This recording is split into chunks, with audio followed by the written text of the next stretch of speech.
মাথা পাগল করার মতো একটা গরুর মাংসের রেসিপি। এই রেসিপিটা ট্রাই করার পর আপনি আর কোনো রেসিপি ট্রাই করতেই চাইবেন না। মনে রাখবেন, আরবি রানী ইজি কুকিং মানেই আস্থার জায়গা। বেশি কথা না বলে শুরু করা যাক আজকের রেসিপি। হালকা আছে এইভাবে আমি শুকনো মরিচগুলো ভেজে নিব। এরপর ব্লেন্ডার জারে আমি একটা মশলা বেটে নিব। 15-16টা এলাচ নিয়ে নিয়েছি। এরপর আমি এখানে শুকনো মরিচ ভেজে রাখছিলাম, ওই শুকনো মরিচগুলো এখানে দিয়ে দিব। এভাবে শুকনো মরিচ ভেজে রান্না করলে মানে মাংসের কালারটা আর খেতেও অনেক বেশি মজা হয়। দেখতেই পাচ্ছেন আমি শুকনো মরিচগুলো অনেক মুচমুচে করে ভেজে নিয়েছি। আর এখানে দিয়ে দিব বড় বড় সাইজের দারচিনি 2 পিস।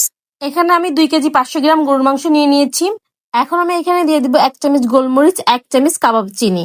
আরো দিয়ে দিচ্ছি একটা স্টারের নিচের মানে অর্ধেকটারও একটু বেশি 1 চামচ শাহি জিরা, 3 টুকরা জয়ত্রী, 1 চামচ লবঙ্গ।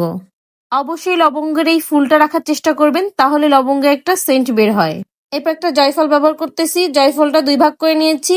আরো ব্যবহার করব এখানে 3টা কালো এলাচ। অবশ্যই এলাচের মুখগুলা সুন্দরভাবে ফাটাই নিবেন, এতে করে এর সুঘ্রাণ বেরিয়ে আসে। এখন এখানে দিয়ে দিব 1 কাপ পেঁয়াজ কুচি, 2টা তেজপাতা মাঝখান থেকে ভাগ করে তাই দিয়ে দিলাম। 3 চা চামচ মানে রসুন বাটা দিয়ে দিব, আর 3 চা চামচ আদা বাটা দিয়ে দিচ্ছি। আদা আর রসুন বাটা মাংসের সমান সমান যাবে। জিরা বাটা দিয়ে দিচ্ছি 3 চামচ। আর ব্লেন্ডার জারে যে মশলাটা করে রাখছিলাম ও সেই মশলাটা আমি ফুল এখানে ব্যবহার করতেছি। এরপর দিয়ে দিব হলুদ গুঁড়া আর ধনিয়া গুঁড়া 2 চামচ। আর এখানে আমি মাখানোর সময় লবণটা ব্যবহার করতে ভুলে গেছিলাম, পরে আমি মানে লবণটা দিয়েছি কিন্তু ক্যামেরায় উঠাইতে ভুলে গেছি, এর জন্য এক্সট্রিমলি সরি। আপনারা আপনাদের প্রয়োজন মতো লবণটা দিয়ে নিবেন। এখন সুন্দরভাবে মাংসটা মশলার সাথে মাখাই নিব। এরপর এখানে আমি সয়াবিন তেল ব্যবহার করতেছি। অনেকেই গরুর মাংসে মানে সরিষার তেল ব্যবহার করে। আপনারা কি করবেন, কিছুটা সরিষার তেল আর কিছুটা সয়াবিন তেল দিয়ে রান্না করবেন, তাহলে মানে মাংসের টেস্ট অনেক বেশি ভালো আসবে। আমার কাছে সরিষার তেলটা ছিল না, এর জন্য দিইনি, এতে কোনো সমস্যা নেই। এভাবে মাখিয়ে আমি 1 ঘন্টার জন্য রেখে দিব। আপনারা চাইলে সারা রাত রেখে দিতে পারেন, শুধুমাত্র পেঁয়াজটা ব্যবহার করবেন না তাহলে। এখন মাংসের টেস্ট বাড়ানোর জন্য একটা জাদুর মশলা তৈরি করব। মশলাটা তৈরি করা একদম সিম্পল। এখানে এলাচ, দারচিনি আর জিরা মানে হালকা আছে মুচমুচে করে ভেজে নিব। ভাজা হয়ে গেলে আমি একটা ব্লেন্ডার জারে গুঁড়া করে নিব এই মশলাটা।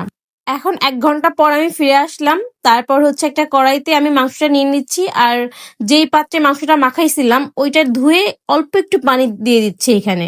প্রথম 4-5 মিনিট একটু মানে চুলার জালটা একটু জোরে রাখবো। তারপর আমি একদম স্লো মানে একদম নিভু আঁচে মাংসটা কষাই নিব সুন্দরভাবে। মানে অনেকক্ষণ ধরে মাংসটা কষাবো। আমার মাংস কষাইতে নিম্নে 1 ঘন্টা লাগছে। মাংসটা কষাইতে কষাইতে মশলার সাথে মাংস একদম ভাজা ভাজা করে ফেলবো। মানে মাংসের গা থেকে তেলটা ছেড়ে দিবে আর মশলা আর মাংস একটু একদম ভাজা ভাজা হয়ে যাবে।